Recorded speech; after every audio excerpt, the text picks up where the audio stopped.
Hello বন্ধুরা, আসসালামু আলাইকুম। আশা করি সবাই আল্লাহর রহমতে ভালো আছেন।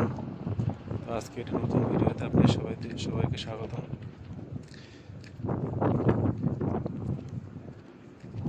আজকে যে বিষয় নিয়ে কথা বলবো সেটাই আমার একটা জীবনের ঘটনা।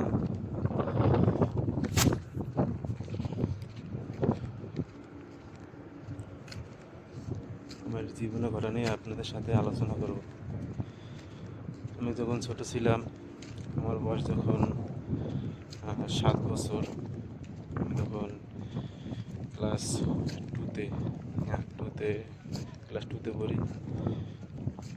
তখন আমার নানি মারা যায় আর কি। ওই নানি মারা যাওয়া নিয়ে একটু সারাদিন যেন কেমন নানির কথা মনে পড়ছিল, তাই চিন্তা করলাম যে এই নিয়ে একটা ভিডিও বানাই।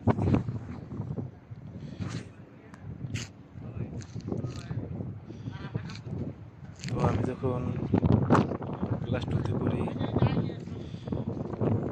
তখন একদিন আমি স্কুলে যাই সকালবেলা স্কুলে যাই। তারপরে স্কুলে যাওয়ার পরে যখন স্কুলে ক্লাস রানিং অবস্থায় আমার কাছে খবর আসে যে তোমাকে এখানে বাসা যাওয়া লাগবে, তোমার নানি মারা গেছে, তোমাকে নিয়ে তোমার দেশে নানু বাড়ি যাবে, বাসায় যাও। তারপরে আমি বাসায় যাই। বাসায় যাওয়ার পরে তখন ছোট ছিলাম আর কি, সঠিক ঠিক মতো মনে নেই আর কি। তারপর যতটুকু মনে আছে ততটুকুই বলতেছি। বাসায় যাওয়ার পরে আম্মু আমাকে নিয়ে নানু বাড়ির উদ্দেশ্যে রওনা দেয়।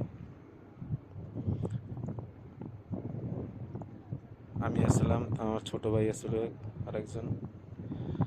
আমার ওর বয়স তখন 2 থেকে 3 বছর। তারপরে নানু উদ্দেশ্যে রওনা দিলাম। নানু বাড়ি যাই। নানু বাড়ি যাওয়ার পরে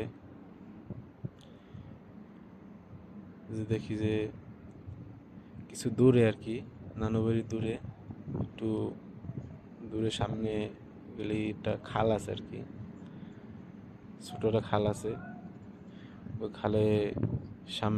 খালের পাশেই তাকে মেরে ফেলে রাখা হয়েছে।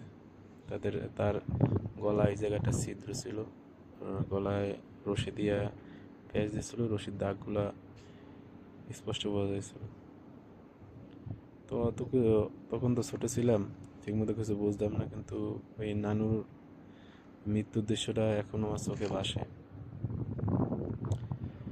তো পরে শুনতে পারছি তার কিছু লোক নাকি ডাকাতি করে আসার পরে তার ঘরের পাশেই, আমার নানা ছিল না, নানা আগেই মৃত্যুবরণ করেছিল, নানু একাই থাকতো বাড়িতে। কিছু ডাকাতি করে আসার পরে নানু আমাদের নানুর যে ঘর আসছিল, ঘরের পাশে আর কি, আশেপাশে কোনো বাড়িঘর আসছিল না অবশ্য, অনেক দূরে দূরে বাড়িঘর আছিল। এখন তো অনেক বাড়িঘর হয়ে গেছে, তখন বাড়িঘর নানুর ঘর একলাই আসছিল, আশেপাশে কোনো বাড়ি ছিল না। আর বাগান আছিল, অনেক গাছগাছরা ছিল। তো ডাকাতি করে আসার পরে ওই জায়গায় বসা ছিল, বসে গল্প করতেছিল। নানু ওই যে ডাকাতিরা কথা বলতেছিল, নানু শুনে ফেলাইছিল। তারপর নাকি শোনার পরে ডাকাতেরা নানুর কাছে এসে নাকি নানুরে মাইরে ফেলাইছে আর কি, এরকম শুনছি আর কি। তখন ছোট ছিলাম, তখন অতটা কথা বুঝতাম না। তারপরে এটা নিয়ে কিছু হয় নাই।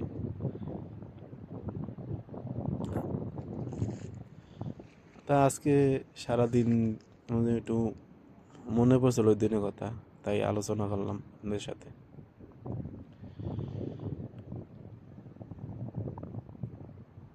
আল্লাহ তাআলা আমার নানিকে বেহেশত নসিব করুন, আপনার সবাই দোয়া করবেন। সবাই ভালো থাকবেন। আল্লাহ হাফেজ।